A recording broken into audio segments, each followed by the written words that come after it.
Lord Dalhousie Bharat में British राज का governor general था और उसका प्रशासन चलाने का तरीका साम्राज्यवाद से प्रेरित था। उसके काल में राज्य विस्तार का काम अपने चरम पर था। लॉर्ड डलहौजी का कार्यकाल 12 जनवरी 1848 से 28 फरवरी 1856 तक था। लॉर्ड डलहौजी को अर्ल ऑफ डलहौजी के नाम से भी जाना जाता है।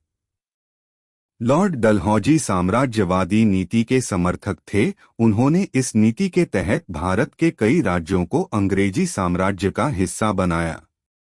भारत के जो राज्य ईस्ट इंडिया कंपनी के अधीन थे, उन राज्यों के राजाओं या नवाबों को कोई वास्तविक उत्तराधिकारी नहीं होता था, तो वह राज्य अंग्रेजों के पूर्ण अधिकार में आ जाता था। इतिहासकारों ने लॉर्ड डलहौजी की इसी नीति को अपहरण नीति या हड़प नीति कहा है। इस नीति के तहत लॉर्ड डलहौजी ने भारत कई राज्यों को ब्रिटिश साम्राज्य के अधीन 1848 में लॉर्ड डलहौजी ने नागपुर को अंग्रेजी साम्राज्य का हिस्सा बनाया।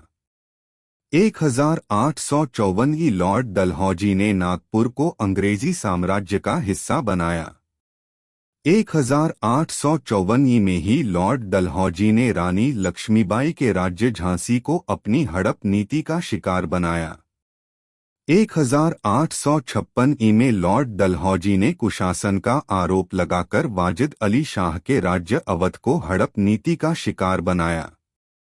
लॉर्ड डलहौजी ने कुछ राज्यों को युद्ध में जीतकर अंग्रेज साम्राज्य का हिस्सा बनाया था। लॉर्ड डलहौजी के कार्यकाल में द्वितीय आंग्ल सिख युद्ध हुआ था, जो 18 अप्रैल 1848 से 29 मार्च 1849 के मध्य तक चला। इसी समय लॉर्ड डलहौजी ने प्रसिद्ध कोहिनूर हीरा महारानी विक्टोरिया को भेज दिया था और राजा दिलीप सिंह को पेंशन देकर पढ़ाई करने के लिए इंग्लैंड भेज दिया था। इस युद्ध में अंग्रेजों की जीत और सिखों की हार हुई थी। लॉर्ड डलहौजी के कार्यकाल में ही द्वितीय आंग्ल बर्मा युद्ध हुआ, जो 5 अप्रैल 1852 से 20 दिसंबर 1852 तक चला था, जिसमें बर्मा की हार और अंग्रेजों की जीत हुई थी। लॉर्ड डलहौजी ने देशी राजाओं को उपाधियों को समाप्त किया था, जिसका पहला शिकार 1851 में नाना साहब को बनाया गया। उनकी 8 लाख वार्षिक पेंशन को बंद कर दिया गया। लॉर्ड डलहौजी के प्रशासनिक सुधार। लॉर्ड डलहौजी ने अंग्रेजी तोपखाने को मेरठ में स्थानांतरित किया और सेना का मुख्यालय शिमला में बनाया। 1854 में लॉर्ड डलहौजी ने वुड डिस्पैच को लागू किया था, जिसके अनुसार प्रत्येक जिले में एंग्लो वर्नाक्युलर स्कूल और कलकत्ता, मद्रास और बंबई में एक विश्वविद्यालय स्थापित किए गए। लॉर्ड डलहौजी ने शिमला को ग्रीष्मकालीन राजधानी बनाया था। लॉर्ड डलहौजी ने 1853 में अधिकारियों की नियुक्ति के लिए प्रतियोगिता परीक्षा की व्यवस्था की थी।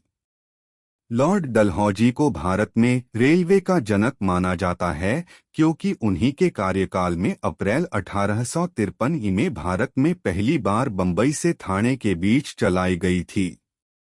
1853 में ही कलकत्ता से आगरा के मध्य पहली बार बिजली से चलने वाली तार सेवा की शुरुआत की। भारत में पहली बार सार्वजनिक निर्माण विभाग की स्थापना करने का श्रेय लॉर्ड डलहौजी को ही जाता है। लॉर्ड डलहौजी के कार्यकाल में ही भारत में पहली बार डाक टिकट का प्रचलन प्रारंभ हुआ था। लोक सेवा विभाग की स्थापना का श्रेय भी लॉर्ड डलहौजी को ही दिया जाता है। हालांकि लोक सेवा विभाग की स्थापना भारत में पहले ही हो चुकी थी, परंतु स्वतंत्र विभाग के रूप में लॉर्ड डलहौजी के कार्यकाल में ही स्थापना की गई थी। लॉर्ड डलहौजी ने नरबलि प्रथा को रोकने का प्रयास किया था। रेलवे का प्रारंभ। भारत में रेलवे की नींव डालने वाला डलहौजी ही था। पहली रेलवे 16 अप्रैल 1853 में दौड़ी थी। मुंबई से ठाणे कुल 34 किलोमीटर, 3 डिब्बे, 1 सिंध, 2 साहेब, 3 सुल्तान। भारत में उसके लक्ष्य थे। इतने विशाल राज्य की रक्षा हेतु तीव्र साधन चाहिए थे। भारत के सभी भागों में बसी सैन्य छावनियों हेतु संचार का तीव्र और सस्ता साधन चाहिए था। ब्रिटेन का माल बेचने हेतु, भारत से कच्चा माल निकालने हेतु आधुनिक यातायात जरूरी था ताकि इस उपनिवेश से अधिकतम लाभ उठाया जा सके।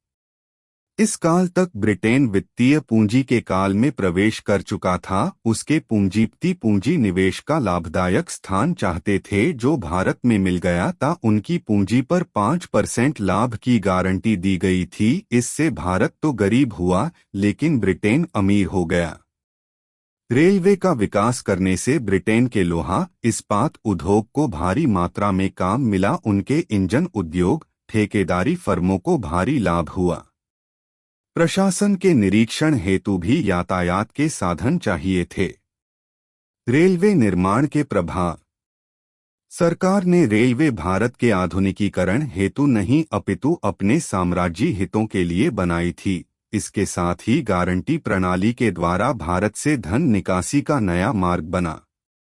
रेलवे ब्रिटेन के लिए तो लाभप्रद था ही पर इसने भारत को भी लाभ दिए। एडविन अर्नाल्ड के शब्दों में, जो काम भारत के सफलतम वंश न कर पाए वो रेलवे ने कर दिया। इसने भारत को एक राष्ट्र बना दिया।